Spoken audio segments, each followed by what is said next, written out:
Olá, você que nos assiste, muito obrigado por mais uma participação. E hoje estamos de volta aqui no Além da Página Podcast, recebendo um profissional da mais alta qualidade, um profissional que é autor de 2 livros, coautor de 11 livros, e eu tenho a honra de poder receber aqui Jair Donato. Jair, muito obrigado por sua participação no Além da Página, obrigado por aceitar o nosso convite e estar aqui com a gente hoje. Obrigado, Gabriel. Parabéns pelo seu podcast, viu? Muito bom esse espaço. Vem tratar de temas relevantes, da atualidade. Isso é muito bacana. Exatamente. Jair, eu quero começar perguntando já. Hoje em dia nós vivemos numa era de inteligência artificial, tecnologia muito alta. Eu quero saber de você que é psicólogo, escritor, palestrante, podcaster, quais são as principais relevâncias da inteligência artificial, os impactos que ela causa no cérebro e na mentalidade das pessoas. Gabriel, a tecnologia sempre teve um papel muito importante no desenvolvimento das pessoas, da sociedade, no desenvolvimento das estratégias. Isso é inegável. Quando não tínhamos o livro, quando chegou a tecnologia do livro, isso aumentou a possibilidade do conhecimento para as pessoas. Hoje, cada vez mais, nós temos a tecnologia de um ponto rarefeito. Estamos na era dos nanos. Então, hoje nós temos a comunicação de uma forma rápida. Um lenço cai lá em Pequim, alguém está chorando, a gente vê daqui. Exatamente. Tudo muito rápido. Então, a tecnologia gera uma conexão muito importante para as pessoas. Sim. Mas o que nem sempre isso reflete em aproximação. Então, nunca, em nenhum momento, e eu tenho escrito sobre isso, publiquei recentemente um livro sobre os perigos do uso em excesso do smartphone no cérebro de crianças e adolescentes. Mas não é sobre o smartphone que eu falo, porque não é nada contra a tecnologia. Eu sou apaixonado por tecnologia, eu gosto muito de futurismo, inclusive, mas é a maneira como a gente se relaciona. Eu falo do comportamento do ser humano em relação a isso, como tudo na vida. Me permita. Hoje eu vejo, é muito comum você ver crianças de 3, 4, 5 anos já com o celular na mão, já com um tablet, já com alguma coisa.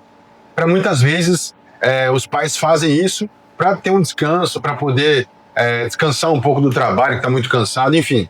Moeda de troca. Moeda de troca. E nós estávamos conversando antes de começar aqui o podcast, que na verdade as crianças, elas cada vez mais não têm uma criação paterna, materna, e quem cria ela, na verdade, é a inteligência artificial, é o computador, é o celular. E como que essa criança vai crescer? Como que ela vai conseguir superar as dificuldades no futuro, sendo que ela não teve essa base familiar, porque os pais, na verdade, delegaram, né, a educação dos filhos para um tablet, para um computador. Como que você vê isso e como que essa questão já está impactando as pessoas hoje em dia? Gabriel, Freud diz o seguinte: todo excesso esconde uma falta. A gente percebe muitos pais que terceirizam a educação, muitas vezes para o aparelho celular. O filho chorou, entrega o celular. A grande questão é: o celular acalma ou cala? Ele cala. E a criança volta a chorar. Então os pais não percebem a demanda que está por trás daquela criança, ora chorando, ora chamando atenção, ora pedindo afeto. Literalmente. Então, há uma superficialidade em entender isso. Os estudos recentes, eu falo de evidências neurocientíficas, Gabriel, mostram o perigo que é os pais que deixam, especialmente, o vício se dá para adultos, nós podemos falar da nomofobia, o vício se dá para adultos, mas especialmente em crianças e adolescentes, que foi minha base de estudo no mestrado, e eu trabalhei com mais de 330 adolescentes, o perigo que é para a formação deste cérebro. O cérebro de um ser, de um indivíduo, Gabriel, ele termina de ser formado entre 21 a 25 anos, porque depende de todo o contexto socioambiental em que se vive. Mas nós temos uma área frontal chamada neocórtex. Esta área só se desenvolve nessa idade. Na maturidade, a capacidade de planejamento, tomada de decisão é muito controlado por esta área. Jair, me permita rapidinho. Eu participo de várias mentorias, de vários cursos, e em uma delas, um programador PNL, né, que traz sobre inteligência emocional, etc., ele diz que o cérebro da criança, da adolescente, ele é formado, as principais memórias da criança são formadas dos 0 aos 7 anos. Então esse período, você que é um especialista, é um profissional nisso, é fundamental para os pais poderem ensinar, né, passar princípios, valores, passar o que vale na vida. Sim. Então, esse período, já que os pais estão cada vez mais delegando essa questão de educação para as inteligência artificial, para o tablet, para o notebook, como que você vê a formação das crianças de 0 a 7 anos para o futuro delas, não tendo essa educação pelos pais? Então, este primeiro setenio aí, que é dos 0 aos 7 anos, a personalidade se forma durante a vida inteira, né? Não para aí. Mas essa estrutura neurobiológica, especialmente a estrutura neural, até os 7 anos é muito importante. É um cérebro muito mais sensível. Eu vou te dar um exemplo. Quando você nasceu, certamente já tinha calculadora. Mas quando não tinha calculadora, se você pergunta para o seu pai, para os seus avós, eles fazem conta na memória de forma muito mais rápida. Eu ainda sou bom, hein? É ótimo isso. Porque você pega a galerinha geração Z mais recente, ninguém faz conta mais. Ninguém faz conta. Qual foi o déficit que aconteceu após o surgimento da calculadora? Sim. Foi a questão da memória.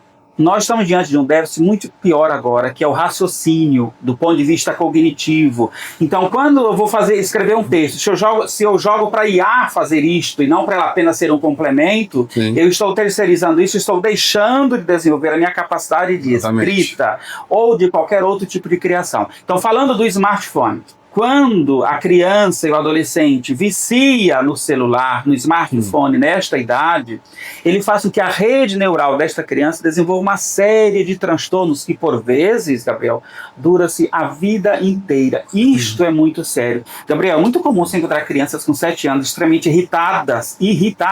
Aí, tá querendo chamar a atenção. Não.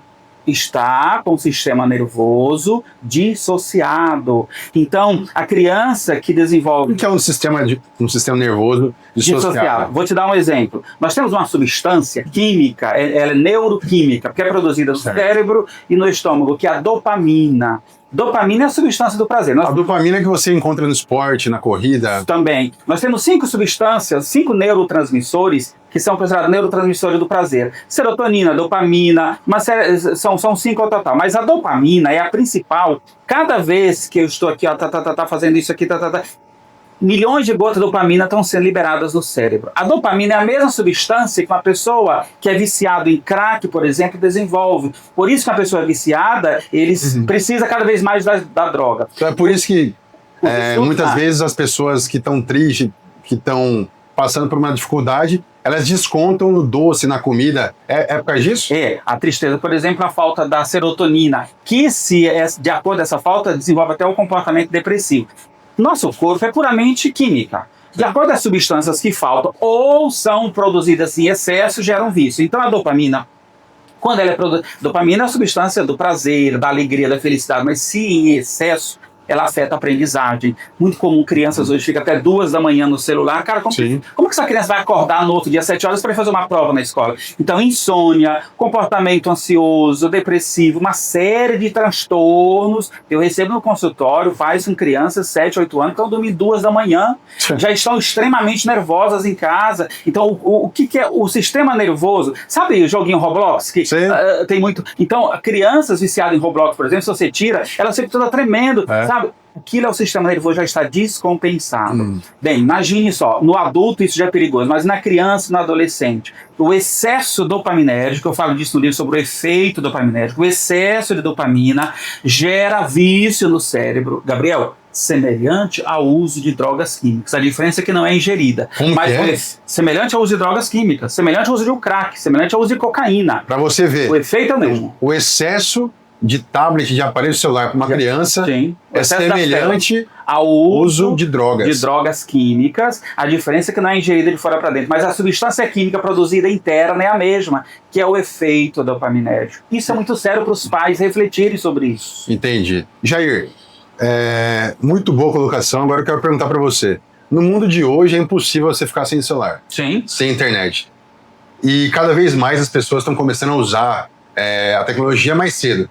Como saber a hora de introduzir o celular para a criança, a hora de permiti-la usar e a hora de botar um limite? Fala assim, Gabriel, até aqui você pode, daqui para cá, dê o seu limite, dê o seu tempo, tem mecanismos para isso, o pai pode controlar o celular do filho, a quantidade de horas, o que ele vê, conteúdo. Fala um pouquinho pra gente sobre isso. Gabriel, o educador brasileiro Leonardo Boff diz o seguinte: educar não é cortar as asas, é orientar o voo.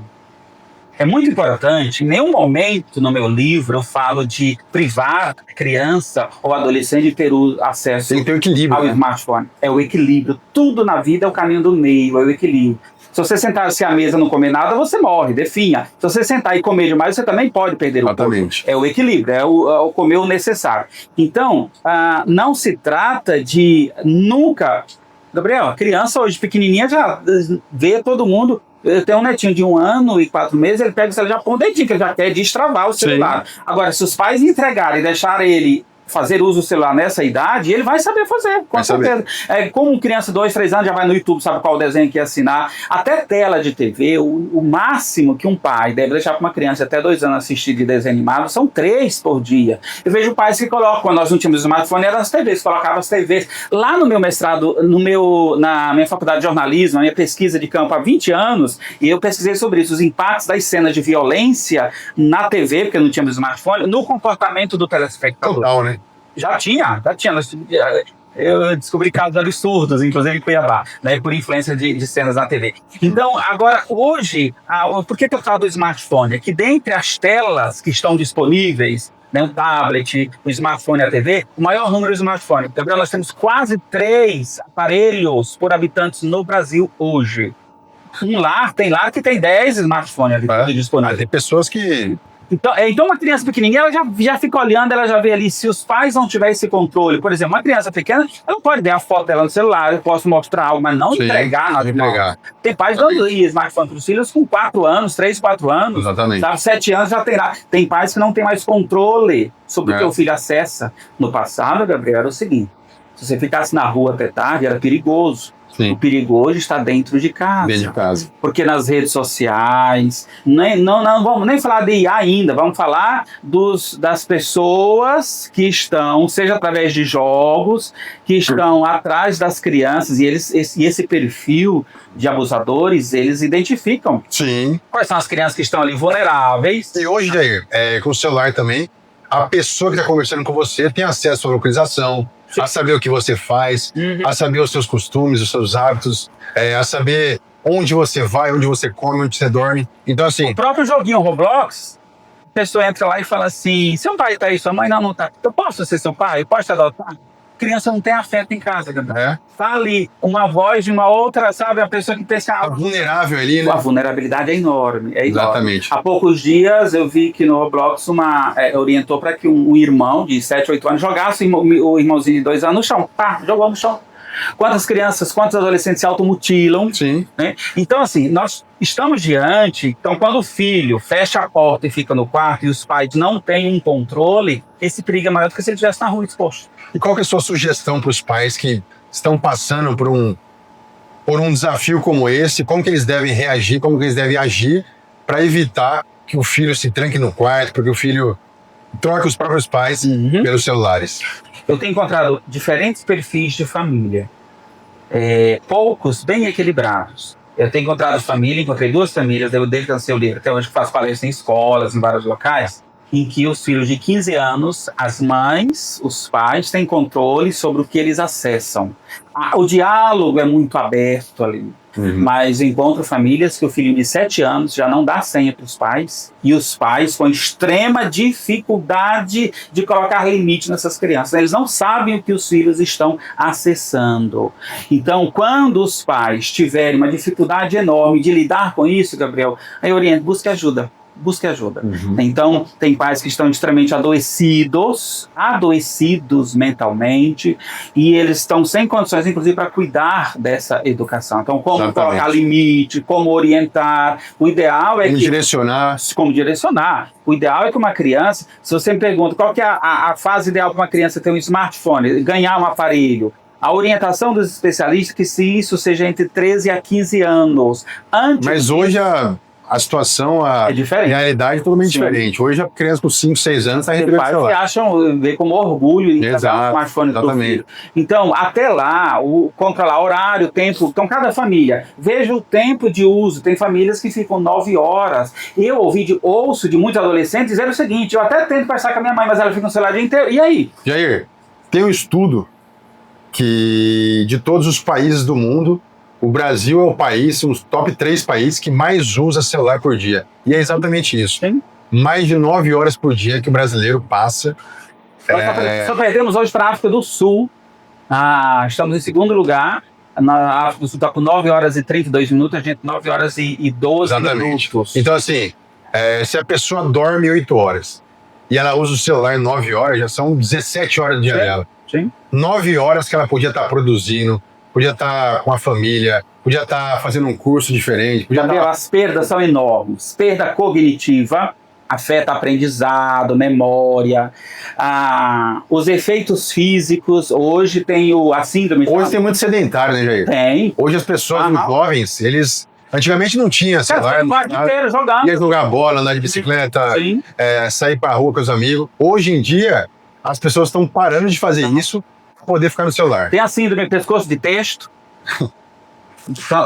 Uma das que não existe no planeta hoje é essa. Quantas pessoas caem em espelho d'água, batem a cabeça na parede, entendeu? Então, isso aqui está afetando... Pescoço de texto. Sim, pescoço de texto, então da síndrome. Isso está afetando coluna de muitos adolescentes. Visão. Imagine, 2 da manhã, luz do celular aqui. À noite, qualquer momento, qualquer ambiente escuro, luz do celular. Isso afeta... Nós temos uma substância que é responsável pelo sono, né, que é a melanina. Isso inibe a produção de melanina, quando eu fico na luz do celular ali. Então, por isso que a insônia ataca. As pessoas pedem que você faça a higiene do sono, né? Sim. Você desligar a luz do quarto meia hora antes, deixar uma luz mais ambiente. Melanina só é produzida quando você está no escuro. Ela não é produzida em ambiente iluminado. Entendi. Então, e aí a criança fica ali até 2 da manhã. Então, pouca produção de melanina já afeta a insônia. Você com insônia, o seu aprendizado baixa.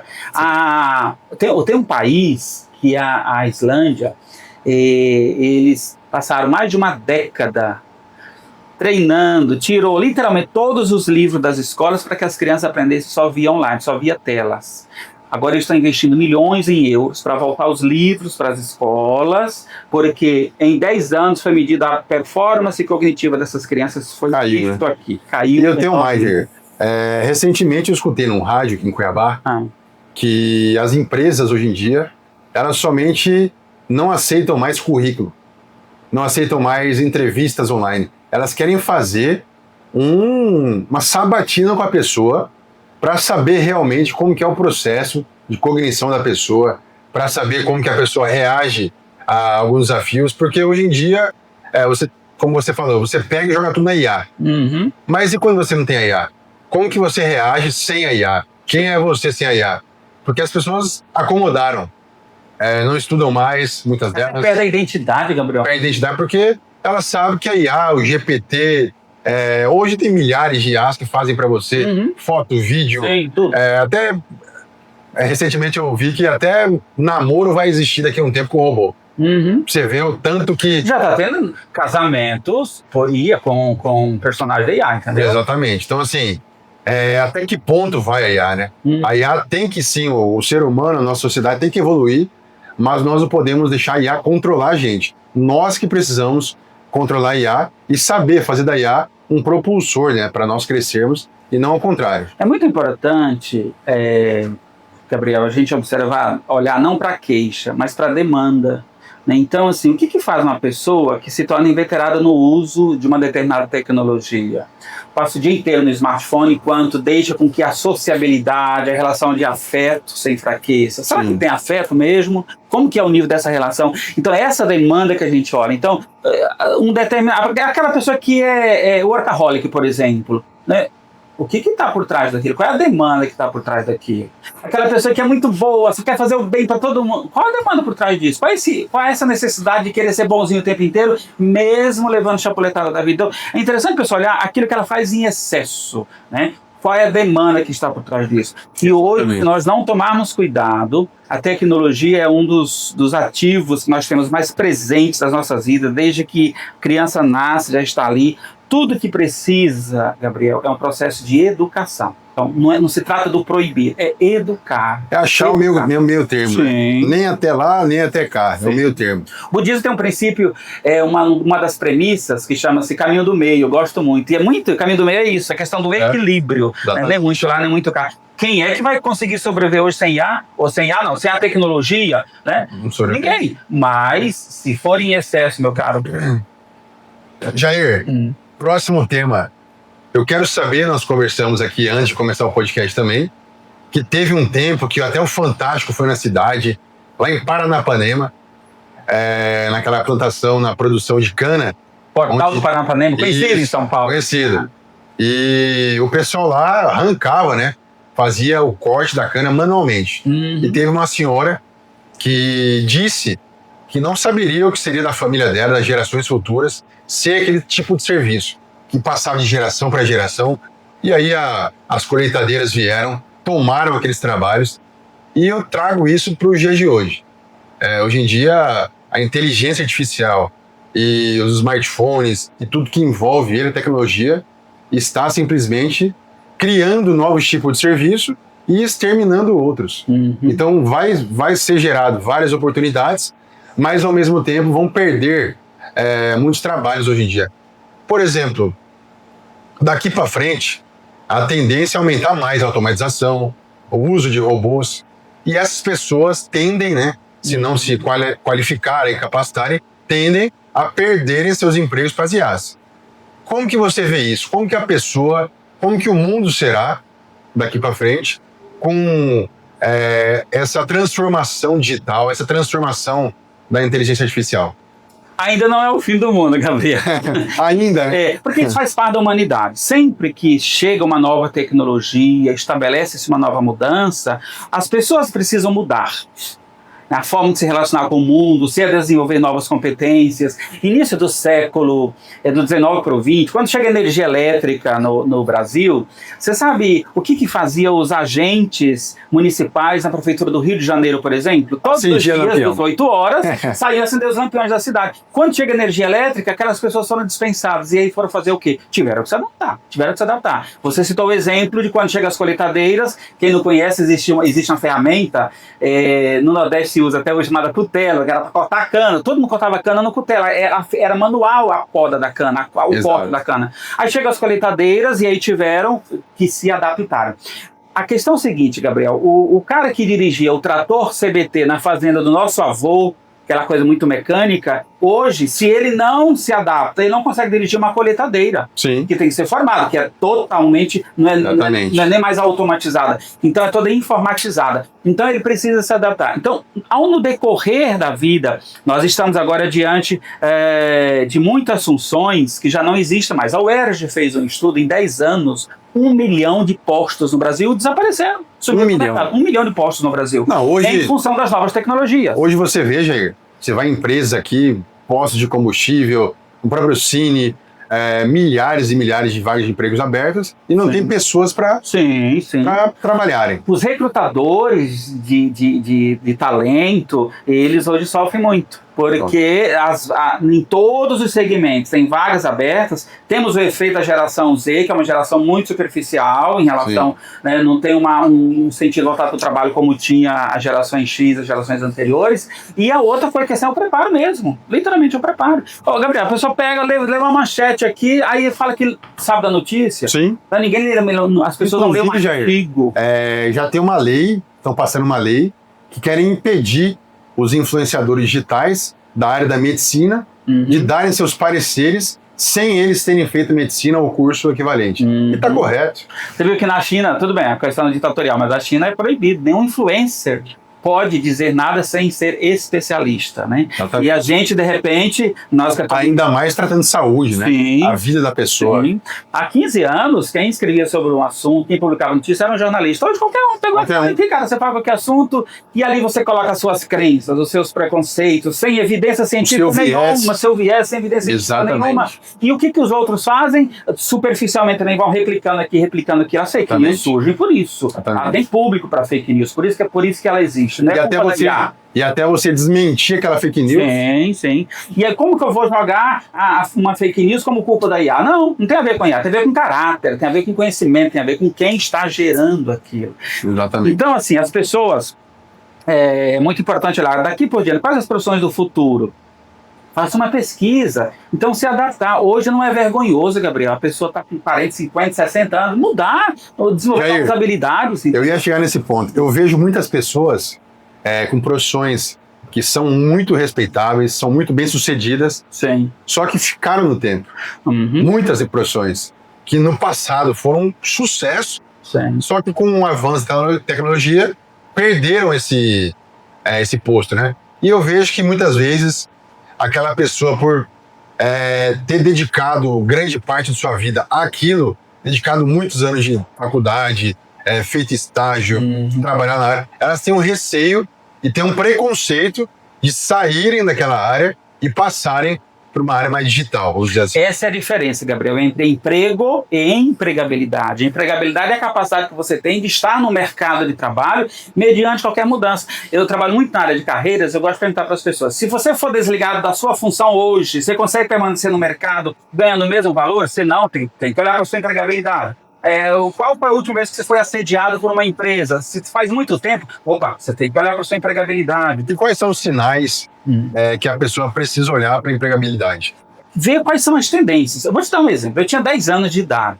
Morava ao lado de uma escola da datilografia. Não sei se você chegou a fazer datilografia. Talvez não. Mas minha mãe colocou para ocupar o tempo de chegar da escola para eu aprender. Então, com 10 anos, eu aprendi datilografia. Agora eu te pergunto, você é para que hoje isso?